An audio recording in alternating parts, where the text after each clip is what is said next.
Imagine a weapon so accurate that it could kill in silence, even before the enemy understood that it was in danger. A machine that didn't scream, didn't tremble, didn't give warning. It just harvested lives with the coldness of a perfect calculation.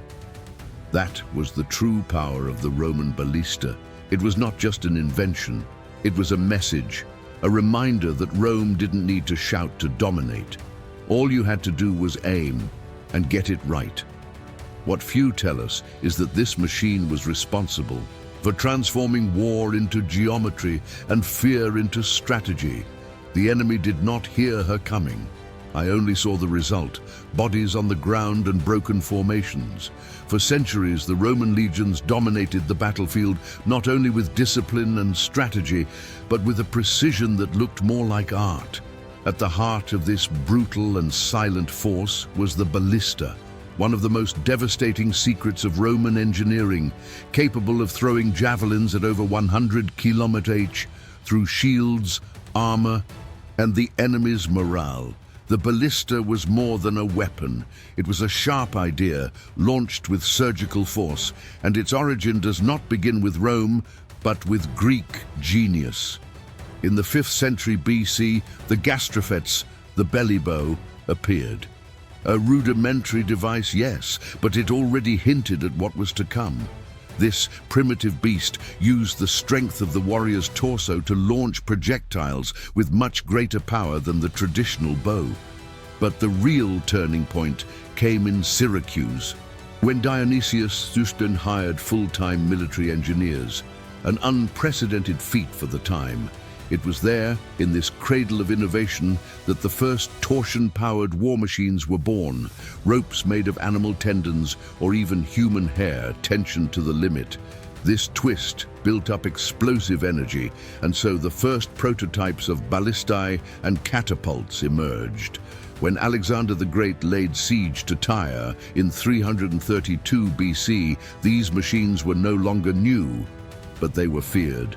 If this part of the story has already made you see the old war with different eyes, so you're among the few who truly value what's been hidden for centuries. And that's why I ask you one thing now, not later. Leave the like right now, not as a favor to me, but as a vote of honor to those who used intelligence before force. And if you want to continue on this journey through the hidden gears of the empire, where each episode reveals what the books left out, then subscribe to the Imperium Total channel now and activate the bell. Here, each video is like a precision weapon, direct, lethal, and revealing. Have you ever been struck by the truth? Now it's time to hit back with a click. Despite Hellenistic ingenuity, the Greeks treated these machines as occasional support, auxiliary weapons used only in sieges or at extreme times. They never integrated these contraptions into the soul of their military doctrine, but the Romans saw more. Where the Greeks saw limited utility, Rome saw strategic opportunity. Each new confrontation was a laboratory, and when Roman armies encountered Hellenistic kingdoms like Macedonia, Syracuse, and the Seleucids, they did what they did best: absorb, adapt, standardize. The ballista, previously an isolated marvel, now has a fixed place in the military structure. It was no longer a tool of occasion. It was part of the DNA of Roman campaigns. In the fields of the Eastern Mediterranean, she began her ascent, and it was in Syracuse during the Second Punic War that everything would change forever.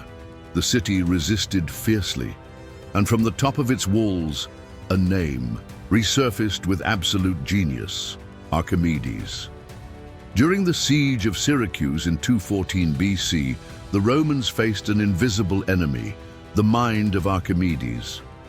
Plutarch and Livy describe an almost supernatural defense. Machines were activated with a precision that seemed like magic. Stones fell from above, breaking ships in half. Javelins tore through the air as if they had eyes. Roman soldiers feared these machines more than men themselves. It was like fighting ghosts of wood and rope. Archimedes turned the wall into an arsenal. and every corner of the city spat death with method. Syracuse fell, but Rome never forgot. That battle was not just an achievement, it was a warning, and the Romans listened. From then on, ballistae ceased to be sporadic pieces. They became doctrine. With Julius Caesar, the legions were already marching with portable artillery. The ballista was not an add-on, it was the first blow. The empire had learned a lesson. Calculated silence could be more effective than the roar of brute force. In the time of Julius Caesar, ballistae were not only present, they were essential. In battles such as Alesia and Avaricum, Caesar used them masterfully. They served not only to destroy walls, but to keep the enemy under constant tension. They attacked from a distance, organized chaos, and delimited the countryside. It was like drawing war with rulers and squares. The ballista became a symbol. Rome did not improvise. She planned, aimed, executed. These weapons ranged from portable models carried on mules to large structures set up in the camp itself. The precision was such that military engineers relied on mathematical proportions detailed by authors such as Vitruvius. Every arm, every rope, every groove was designed so that nothing would get out of control. The structure was solid, but its soul was pure equation. The ballista did not kill by force, it killed by design. That is why its impact was so profound. It was an engineering class disguised as horror.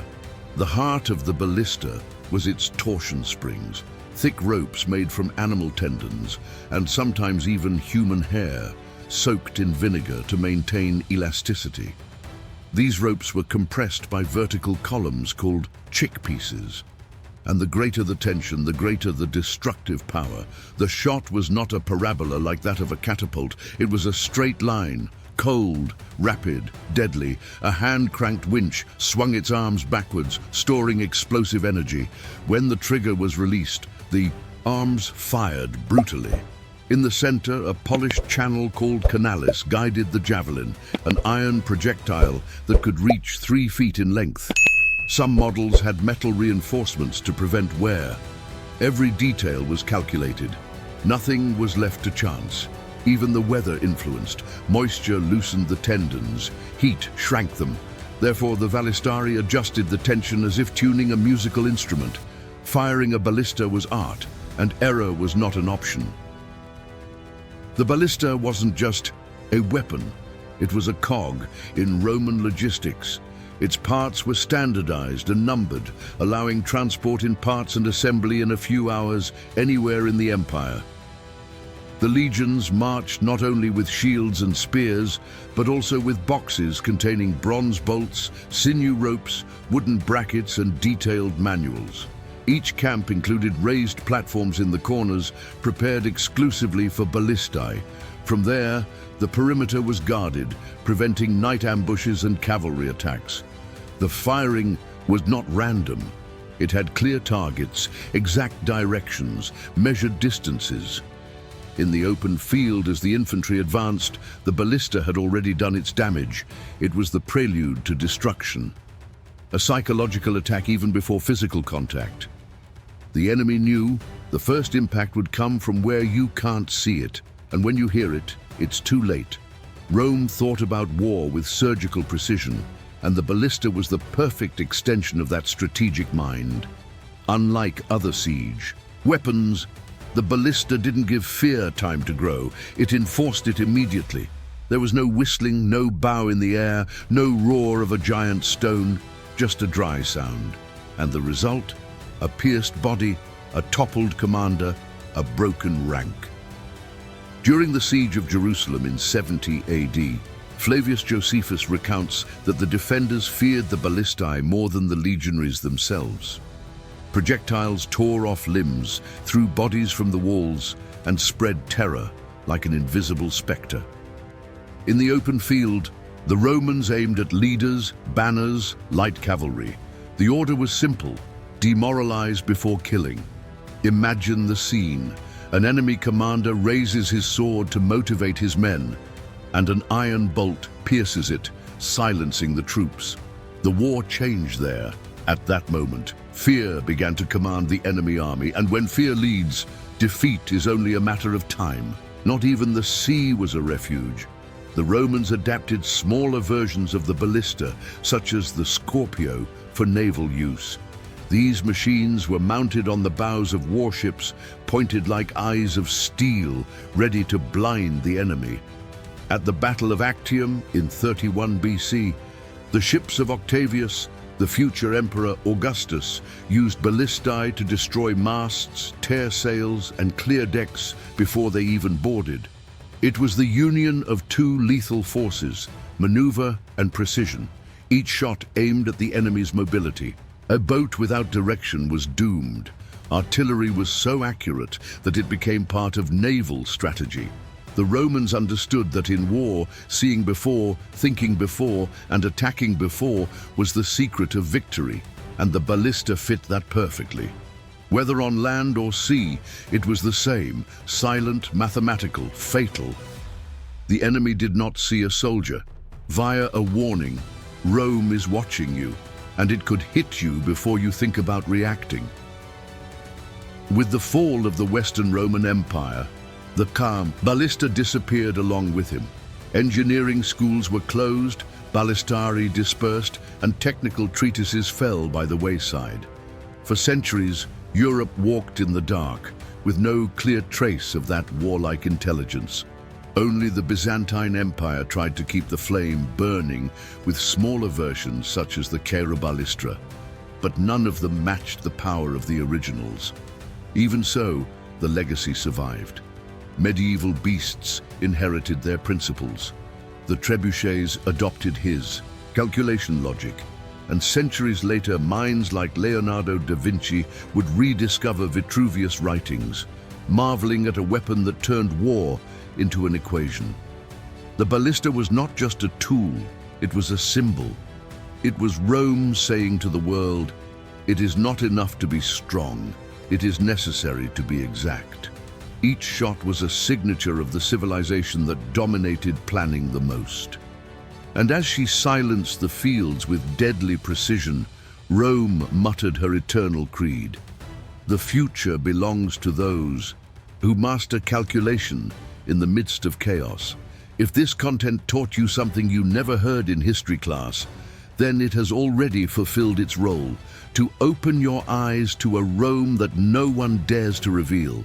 We deliver this knowledge with depth, research, and respect for your intelligence. No fluff, no cheap repetition. And if this has impacted you in any way, then I ask you, reciprocate now with a simple gesture. Leave the like as a form of gratitude for this dive into the truth. And if you want to continue transforming yourself with history, seeing Rome, power, war, and the human mind in a way that few others show, you sign up now for Imperium Total. Because here, each episode not only informs, it transforms. And you won't want to go back to the old way of learning after that.